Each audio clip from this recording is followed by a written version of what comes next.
naragendaga bakubaka abakozi basoza nkaza nkicarira ku kabari nkinywera Amstel. Muzi ngo ndo umusirimu cyane, kumbe nta busirimu bwarimo. Dore ubusirimu uyu munsi mburimo, kuko iyo tuvuga Uwiteka tukavuga gukomera kwe, tukavuga Imana yacu, tukavuga iby'ubugingo buhoraho. Iby'ubugingo buhoraho nibwo buri umusirimu, nibwo ubona icyo wirata, nibwo uvuga uti ni ukuri ntegari nyirijwe ubugingo. Yesu yaravuze ngo byamarira iki umwana w'umuntu gutunga iby'isi byose ariko akabura ubugingo. Hello ladies and gentlemen, nizere kumeze neza cyane. Iyi ni Rwa TV, nitwa Rwa Yanga. Urabizi ko buri kanya ngomba kukugezaho buri kimwe navuga ngo kigezweho. Hari zimwe mu nkuru bawumva ukeneye kumenya ukuri kwa nyako, ariko ibiri imihanda nagahinda gusa ndetse n'amarira menshi cyane ku bakunzi b'imyidagaduro, abakunzi ba showbiz, abakunzi b'ibyamamare, abakunzi b'abahanzi.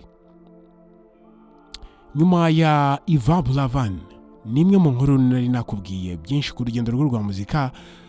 Ubu noneho nta bundi butumwa buri gucaracara ku mbuga nkoranyambaga,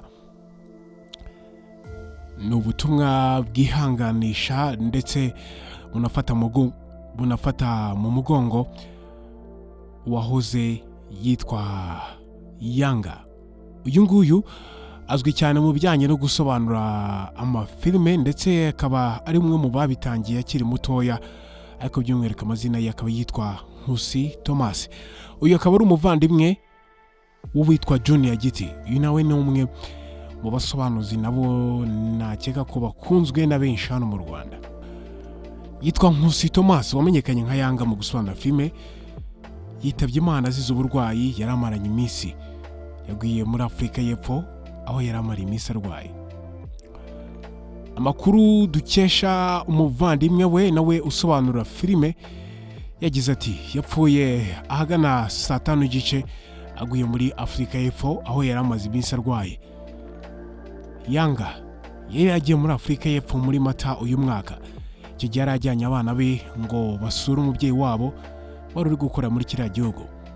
Agezeyo yaje gufatwa n'uburwayi araremba, biza kurangira yitabye Imana mu gitondo cyo kwa 17 Kanama muri 2022.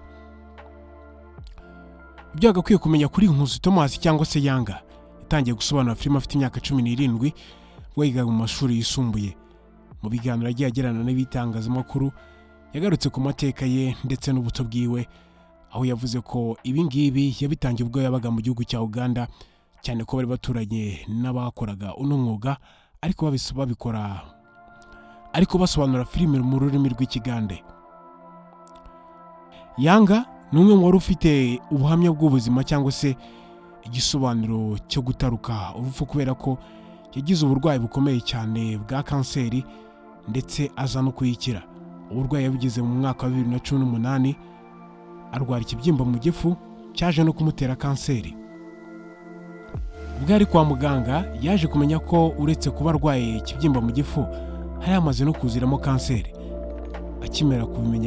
Akimara kumenya ko arwaye gutya yarihebye bikomeye, atangira gushaka abakozi b'Imana ngo bamusengere. Nyuma y'igihe arwaye yaje kwikira nta muntu umubaze, ahita akomerezaho urugendo rwo gushima Imana, atangira no gukora ivugabutumwa. Uyu mwuga wo gusobanura wamuhaye amafaranga menshi ndetse bituma amenyekana.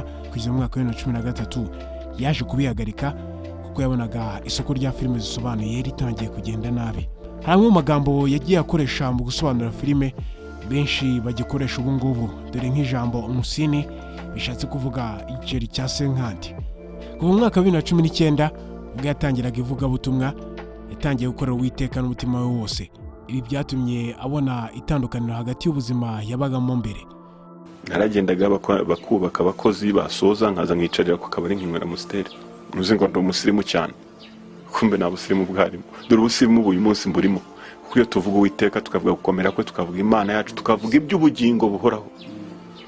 Iby'ubugingo buhoraho nibwo buri umusirimu, nibwo ubona icyo wirata, nibwo uvuga uti ni ukuri ntegari nyirijwe ubugingo. Yesu yaravuze ngo byamarira iki umwana w'umuntu gutunga iby'isi byose ariko akabura ubugingo.